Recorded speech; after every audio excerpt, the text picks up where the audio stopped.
ബ്രിട്ടീഷുകാരുടെ കാലത്ത് നിർമ്മിച്ച 100 വർഷത്തിലേറെ പഴക്കമുണ്ടായിരുന്ന ചരിത്ര പ്രസിദ്ധമായ മൈലമൂട് ഇരുമ്പ് പാലത്തിന് ബലക്ഷയം സംഭവിച്ചത് കൊണ്ടാണ് പുതിയ പാലം നിർമ്മിക്കേണ്ടി വന്നത്. അങ്ങനെയുള്ള ഈ പ്രദേശത്ത് നിങ്ങൾക്കറിയാമല്ലോ, നമ്മളൊരു നടപ്പാത ചാക്കിൽ കെട്ടിയൊക്കെ ഉണ്ടാക്കിയാൽ എങ്ങനെയിരിക്കും? ഹലോ കൂട്ടുകാരെ, എല്ലാവർക്കും സൈക്കോസ് വിഷന്റെ ഇന്നത്തെ പുതിയൊരു വീഡിയോയിലേക്ക് സ്വാഗതം കൂട്ടുകാരെ. അപ്പോൾ എന്തൊക്കെയുണ്ട് എല്ലാവരുടെ വിശേഷം? എല്ലാവരും സുഖമായിട്ട് സന്തോഷത്തോടെ ഇരിക്കുന്നെന്ന് വിശ്വസിക്കുന്നു. ഞങ്ങളും ഇവിടെ സുഖമായിട്ടിരിക്കുന്നു. അപ്പോൾ നമ്മൾ ഇന്നിപ്പോൾ എത്തിയിരിക്കുന്നതെന്ന് പറയുമ്പോഴത്തേക്ക് തിരുവനന്തപുരം ജില്ലയിൽ നമ്മുടെ പാലോട് അടുത്തുള്ള ഒരു സ്ഥലത്താണ് കേട്ടോ. ഒരു ഉൾനാടൻ വനപ്രദേശം അല്ലേ? നമ്മൾ പോകുന്നെല്ലാം വനത്തിലൂടെ. അതെ അതെ അതെ അതെ തിരുവനന്തപുരം ജില്ലയിലെ പാലോട് റോഡിലുള്ള ഒരു ഉൾനാടൻ വനപ്രദേശം, അതാണ് മൈലമൂട്. മൈലമൂട് എന്ന് പറയുന്ന സ്ഥലത്താണ് നമ്മൾ പോയിക്കൊണ്ടിരിക്കുന്നത്. മൈലമൂട് എന്ന് പറഞ്ഞാൽ പാലോട് റിസർവോയറിൻ്റെ കീഴിലാണ് ഈ പ്രദേശം. ഈ മൈലമൂട് എന്നുള്ള പ്രദേശം പാലോട് റിസർവോയറിൻ്റെ കീഴിലാണ് ഉള്ളതാണ്. ജനസാന്ദ്രത വളരെ കുറഞ്ഞ പ്രദേശമാണ് ഇവിടെ. 1939 വാമനപുരം 6 കുറുകെ നിർമ്മിച്ച ഒരു പാലമുണ്ട്, അതാണ് മൈലമൂട് പാലം. ഈ മൈലമൂട് പാലമാണ് നിങ്ങൾക്കായി കാണിച്ചു തരുന്നത്. മൈലമൂട് പാലമാണ് കേട്ടോ കൂട്ടുകാരെ. മൈലമൂട് പാലവും മൈലമൂട് പാലവുമായി ബന്ധപ്പെടുന്ന കാര്യങ്ങളുമാണ് നമ്മൾ ഇന്ന് സംസാരിക്കുന്നത്. ഓക്കെ, ഇതൊരു ഇരുമ്പ് മരപ്പാലമായിരുന്നു. ആദ്യം ഇവിടെ സ്ഥിതി ചെയ്യുന്നത് ഒരു ഇരുമ്പ് മരപ്പാലമായിരുന്നു. ഭരതന്നൂരിനെയും പാലോടിനെയും തമ്മിൽ ബന്ധിപ്പിക്കുന്ന ഒരേ ഒരു പാലമായിരുന്നു ഈ മൈലമൂട് പാലം. മൈലമൂടിന് സമീപം Indian institute of palm research centre സ്ഥിതി ചെയ്യുന്നുണ്ട്. മൈലമൂടുള്ള ഒരേ ഒരു ക്ഷേത്രമാണ് കോട്ടയപ്പൻ ക്ഷേത്രം. പിന്നെ മൈലമൂട് നിന്നും പാലോട്ട് വരുന്ന വഴിയിലാണ് സുമതി വളവ് സ്ഥിതി ചെയ്യുന്നത്.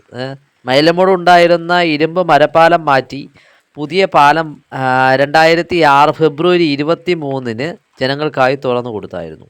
2023 പുതിയ പാലം വിള്ളലുണ്ടായി. തുടർന്ന് ഇത് പരിഹരിക്കുകയും ചെയ്തിട്ടുണ്ട്.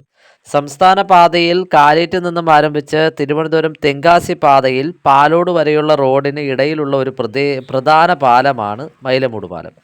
ബ്രിട്ടീഷുകാരുടെ കാലത്ത് നിർമ്മിച്ച 100 വർഷത്തിലേറെ പഴക്കമുണ്ടായിരുന്ന ചരിത്ര പ്രസിദ്ധമായ മൈലമൂട് ഇരുമ്പ് പാലത്തിന് ബലക്ഷയം സംഭവിച്ചത് കൊണ്ടാണ് പുതിയ പാലം നിർമ്മിക്കേണ്ടി വന്നത്. 2000 നവംബർ 29 അന്നത്തെ പൊതുമരാമത്ത് മന്ത്രി നമ്മുടെ PJ ജോസഫ് സാറാണ് പുതിയ പാലത്തിന് തറക്കല്ലിട്ടത്. 2006 മന്ത്രി ഡോക്ടർ MK മുനീർ സാറ് ഗതാഗതത്തിനായി പാലം തുറന്നു കൊടുക്കുകയും ചെയ്തു. പുതിയ പാലം പണിയുന്നതിൻ്റെ ഭാഗമായി 2000 വാമനപുരം നദിക്ക് കുറുകെ മണ്ണ് ചാക്കിൽ കെട്ടി നടപ്പാത ഉണ്ടാക്കിയിരുന്നു. നദി കര കവിഞ്ഞൊഴുകുന്നതിൻ്റെ ഭാഗമായി ഈ നടപ്പാത നശിച്ചുപോയി. ഈ പാലം പണി നടക്കുന്ന സമയത്തൊക്കെ ഞാനും നമ്മുടെ ഫാമിലിയൊക്കെ ഇവിടെ നിന്ന് നമ്മൾക്ക് പാലോട് ഏരിയയിലോട്ട് വരാൻ വേണ്ടി നമ്മൾ ഇതിലെയാണ് വന്നിട്ടുള്ളത്.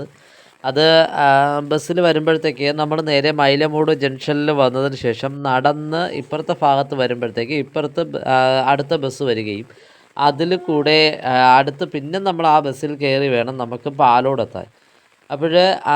അത് അങ്ങനെ വരുന്ന സമയത്തെന്ന് പറയുമ്പോഴത്തേക്ക് ഒരുപാട് സമയങ്ങളിൽ മഴ നല്ല കൂടുതലാകുന്ന സമയങ്ങളിലൊക്കെ ഇവിടെ എന്ന് പറഞ്ഞാൽ ഭയങ്കര രീതിയിൽ വെള്ളം കയറുന്ന ഒരു ആറാണ് ഈ ആറ്. ഇത് വാമനപുരം ആറാണ്. പക്ഷേ ഇവിടെ വീതി വളരെ കുറവാണ്. നമ്മൾ സാധാരണ ഉള്ള വാമനപുരം ആറിൻ്റെ അത്രയും വീതി ഇവിടെ ഇല്ല. അപ്പോൾ അതുകൊണ്ട് തന്നെ ഏറ്റവും കൂടുതൽ സമയങ്ങളിൽ എൻ്റെ അറിവ് വച്ചിട്ടാണെങ്കിൽ ഏറ്റവും കൂടുതൽ നമ്മുടെ പഴയ പാലം ഉണ്ടായിരുന്ന സമയത്ത് പാലം നമുക്ക് കാണാൻ കഴിയത്തില്ല. ആ രീതിയിൽ വെള്ളം ഉയർന്നു വരുമായിരുന്നു. എന്ന് പറഞ്ഞാൽ പാലത്തിൽ നിന്നും ഉയർന്ന് നമ്മുടെ ഏകദേശം ഒരാൾ പൊക്കത്തിനൊക്കെ വെള്ളം ഇവിടെ വന്നിട്ടുണ്ട്. ഈ പാലം പണിയുന്ന ആ സമയത്തൊക്കെ എൻ്റെ ഓർമ്മ ശരിയാണെങ്കിൽ അന്ന് ആ പണി നടക്കുന്ന സമയത്തും ഇവിടെ വെള്ളം കയറിയിട്ടുണ്ട്. വെള്ളം കയറി ഭയങ്കര നാശനഷ്ടങ്ങളൊക്കെ ഉണ്ടാക്കിയിട്ടുള്ള ഒരു പ്രദേശമാണ് നമ്മുടെ മൈലമൂട് എന്ന് പറയുന്ന സ്ഥലം കേട്ടോ. അങ്ങനെയുള്ള ഈ പ്രദേശത്ത് നിങ്ങൾക്കറിയാമല്ലോ, നമ്മളൊരു നടപ്പാത ചാക്കിൽ കെട്ടിയൊക്കെ ഉണ്ടാക്കിയാൽ എങ്ങനെയിരിക്കും? അത് വെള്ളം കൊണ്ടുപോകുമല്ലോ. അപ്പോൾ നിങ്ങൾ ഈ കാണുന്ന ഈ നടപ്പാത കണ്ടോ, ഇത് 2002 ഡിസംബർ 26 നമ്മുടെ ഇന്ത്യൻ നേവിയുടെ സഹായത്തോടു കൂടി മന്ത്രി ഡോക്ടർ MK മുനീർ സാറാണ് ജനങ്ങൾക്കായി തുറന്നു കൊടുത്തത്. ഇത് ഇപ്പോഴും ഒരു ഓർമ്മയായി അവിടെ തന്നെ സ്ഥിതി ചെയ്യുന്നുണ്ട് കേട്ടോ. ഇതെന്ന് പറഞ്ഞാൽ പക്ഷേ ഇത് നമ്മുടെ പഞ്ചായത്തിൻ്റെ ഇടപെടലിലൂടെ ഇത് ഒരു പെയിൻ്റൊക്കെ ചെയ്ത് നമുക്കൊരു മ്യൂസിയം സെറ്റപ്പിലേക്ക് ആക്കിയെടുക്കാം. എന്ന് പറഞ്ഞാൽ സ്മാരകമായി നിലനിർത്താൻ കഴിയുന്ന ഒരു പാലം കൂടിയാണെന്ന് പറയുന്നത്. അത് ഒരുപാട് ഏകദേശം 4-5 കൊല്ലത്തോളം ഉപയോഗിച്ചൊരു പാലമാണ്. ഈ പാലം പിന്നീട് നമ്മുടെ പ്രവർത്തനയോഗ്യമാവാതിരിക്കാൻ വേണ്ടി ആയിരിക്കാം ഇവരിവിടുത്തെ ഇതെല്ലാം എടുത്ത് മാറ്റി അടച്ചിട്ടിരിക്കുന്നത്. എന്തായാലും പാലം ഇപ്പോഴും വളരെ സ്ട്രോങ് ആയിട്ട് തന്നെ ഉണ്ട്. നടക്കാനുള്ള പ്ലാറ്റ്ഫോം ഇല്ല എന്നുള്ളത് മാത്രമാണ് ഇതിൻ്റെ ഒരു പോരായ്മ. ഇത് ചെയ്തെടുക്കുകയാണെങ്കിൽ വളരെ നന്നായിരിക്കും. എന്ന് പറയുമ്പോഴത്തേക്ക് ഒരു മ്യൂസിയം സ്റ്റൈലിൽ നമുക്ക് വളരെ നല്ല ഭംഗിയുള്ളൊരു ഏരിയ അല്ലെങ്കിൽ ഒരു വ്യൂ, അതെ അതെ, ഒരു വ്യൂ കിട്ടും. നല്ലൊരു വ്യൂ നമുക്ക് അതിൻ്റെ ആ പാലത്തിൽ ഇരുന്നൊക്കെ ചെയ്യാൻ പറ്റും. ഓക്കെ, അപ്പോൾ ഇന്നത്തെ വീഡിയോ ഞങ്ങളുടെ മൈലമൂട് പാലം നിങ്ങൾക്ക് ഇഷ്ടമായ ലൈക്ക് ചെയ്യാനും കമൻറ്റ് ചെയ്യാനൊന്നും മറക്കരുത് കൂട്ടുകാരെ. ഇതുവരെയൊക്കെ സപ്പോർട്ട് ചെയ്ത നിങ്ങളുടെ എല്ലാ കൂട്ടുകാർക്കും ഒരിക്കൽ കൂടി നന്ദി പറയുന്നു.